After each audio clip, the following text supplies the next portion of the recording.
Hi, folks. I'm CommonWealth Magazine's Michael Jonas, and I'm joined by my colleague Paul McMorrow.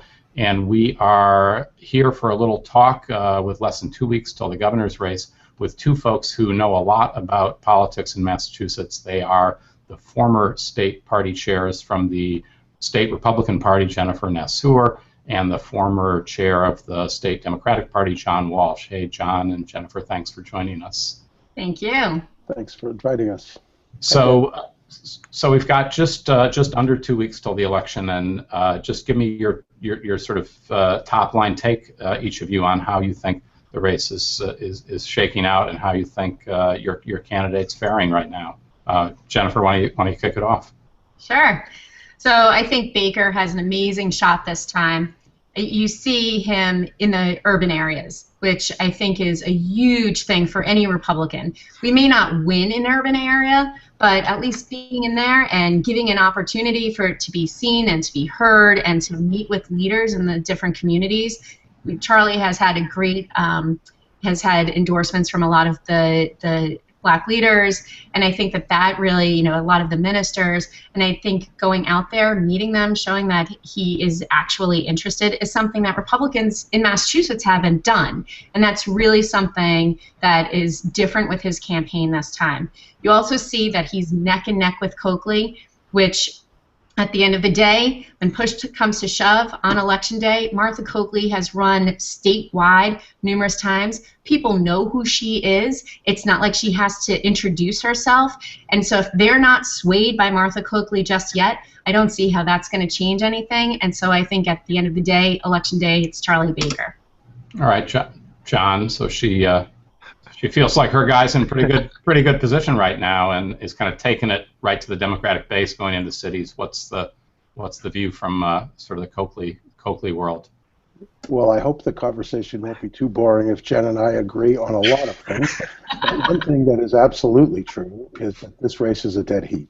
And it's been a dead heat for a long time, honestly. And as more voters make up their mind, the race is staying close. What's happening on Martha Coakley's team with Steve Kerrigan, and they are a team, and I hope Jen will comment on their team as well. But I think that what we're doing is finding a tremendous amount of success.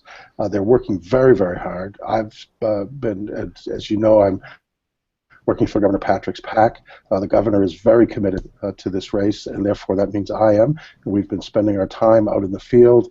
I can tell you that Democrats are coalescing. We're putting together the kind of get out the vote grassroots operation that is so important. I think that the race, and I want to commend Charlie Baker for running a campaign that hits into every piece of the Commonwealth. But I think that what's being clear in the discussion around the issues that matter is there's a different economic view. There's a different set of values.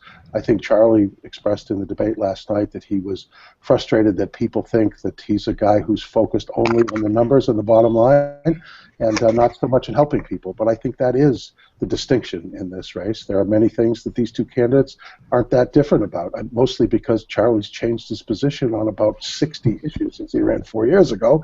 But so what really is breaking down the difference is he tries to attach himself to Martha Coakley and Deval Patrick on the issues, is just that basic values difference. Mm-hmm. And Paul, how are you sort of seeing the race play out? The focus.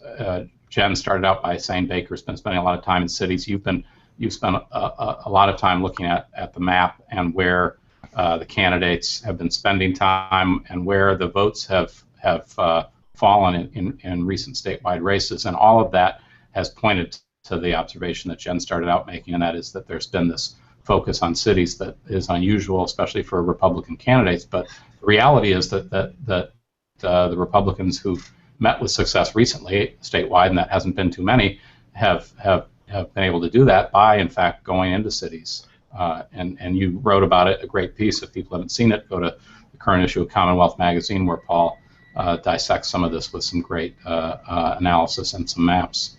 Yeah, I think the amazing thing is when you look at the drift that there's been from Paul Cellucci to Scott Brown in 2012, from Paul Cellucci to Charlie Baker in 2010, the showings in the cities have been gotten much worse, and to a point where it's unsustainable, and Republicans can run as well as they can, run as well as they want in the suburbs, but the margins in the cities have gotten to a point where the Republicans are unable to overcome these lopsided margins in the cities. And I think Charlie Baker started out the campaign in Lowell a year ago. He looked at the map. He said, "I know I can't win this race unless I do better in Lowell, in Springfield, in Worcester, and Boston," and he's run for the past year with that focus in mind. And it's really amazing. I think you can look at the race from either perspective and say it's amazing that this race is still tied with everything stacked against them. Charlie Baker going, a history of cities going 30, 40, 50 points against Republicans. That's not a landscape that he should be able to compete in, and he's tied. You look at Martha Coakley, who's been outspent by $5 million all in between candidates, parties, and super PACs. She's been crushed in the money race, and she's still neck and neck. I think there's reason for optimism from both of them, but there's reasons, I think, if you stand in each of their shoes, you say, how is this race still tied? Right.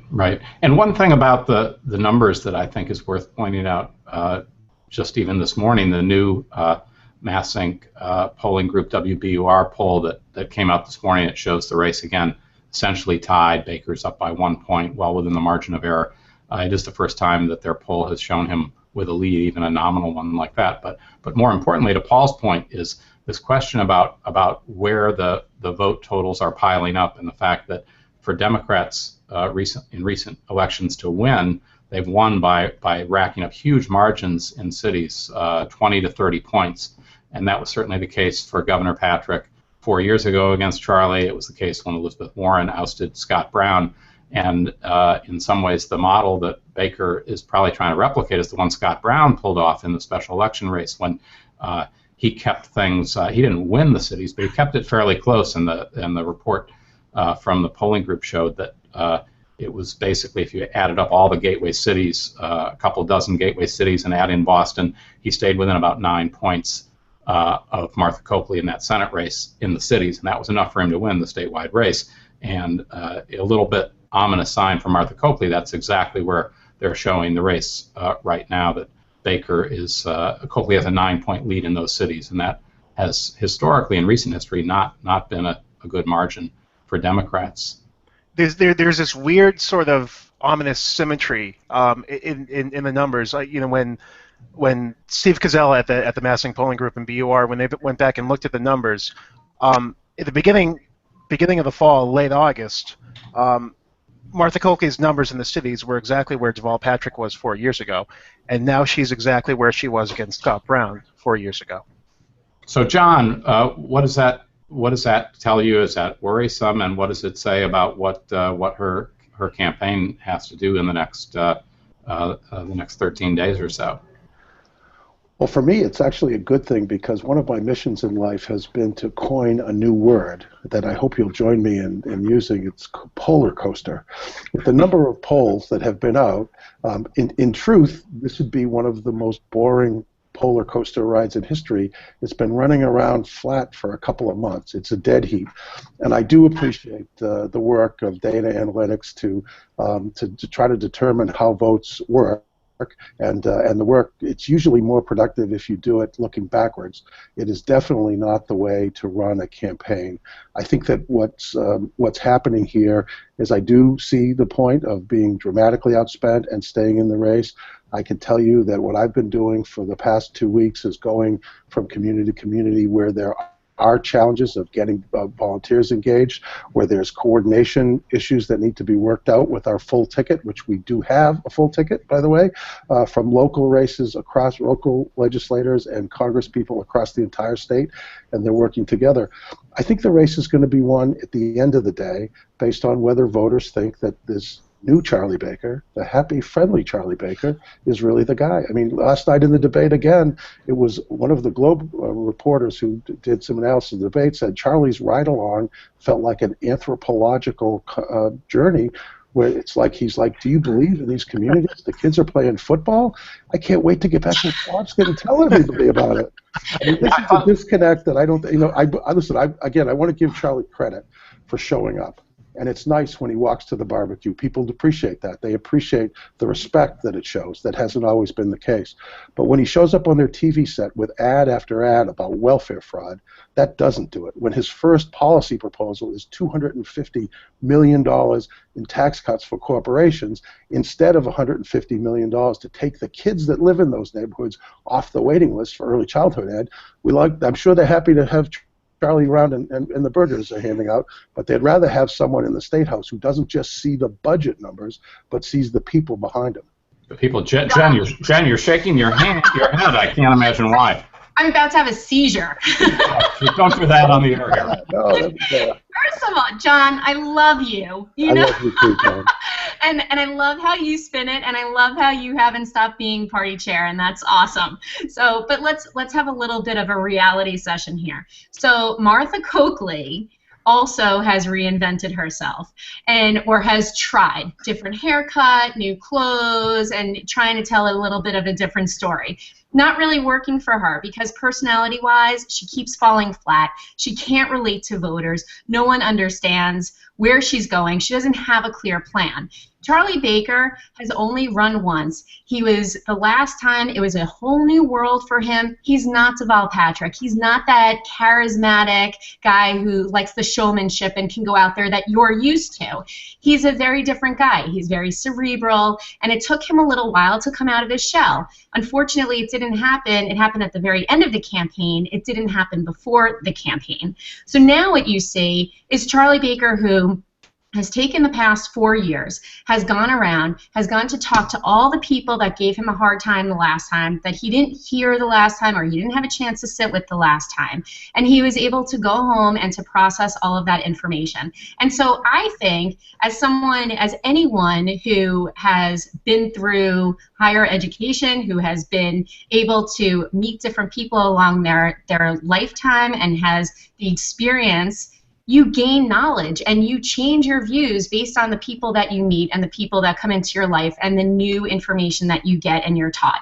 And I think that that's it's amazing. It's an amazing quality and shows a lot of maturity. Now, if you look at what Charlie Baker is looking to do, he's in those gateway cities because he's looking to make sure that every child has quality education. He's looking to make sure that every single resident feels safe in their neighborhoods, just like we all do, and there's no reason why anyone else shouldn't.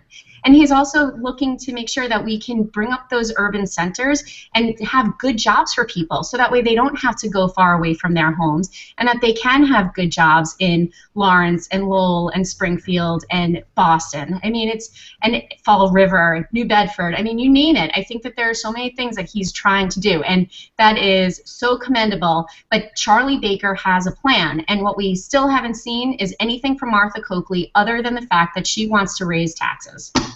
I think that the question of taxes is an interesting one. I hope, if we run out of time before we can get to that one. But I think one of the things that people are trying to figure out, because Charlie really has taken the idea, I think he's not trying to be Deval Patrick like he could be, but he's trying to be like Deval Patrick in every policy area. It is the number of places where he has completely reversed his policy positions from when he ran against Deval Patrick to today is astounding. It's almost as if it worked for Mitt Romney, that strategy. But here's the deal.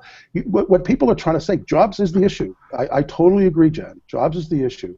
And when it comes to jobs and people's feeling, Massachusetts is growing at twice the rate of the national economy. We have the largest number of people employed in Massachusetts in 25 years. We've come out of this stronger and faster. But what they're wondering about with Charlie is his history of layoffs at Harvard Pilgrim, his history of outsourcing and sending jobs after Harvard Pilgrim was back on its feet, 200 jobs to India, the 700 jobs that he dumped at the Department of Mental Health, his work in covering up the Big Dig financing plan. Oh, we're still on that. Doing that. People are trying to figure out which Charlie is coming, and they sort of like the way he talks now, but his history and his policy positions are not that good.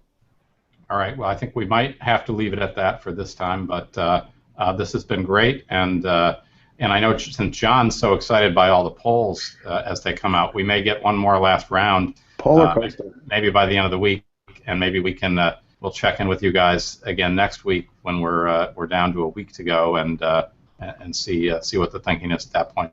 But thanks everybody for joining in, and we'll talk again. Thank you. All right, sounds good. Thanks.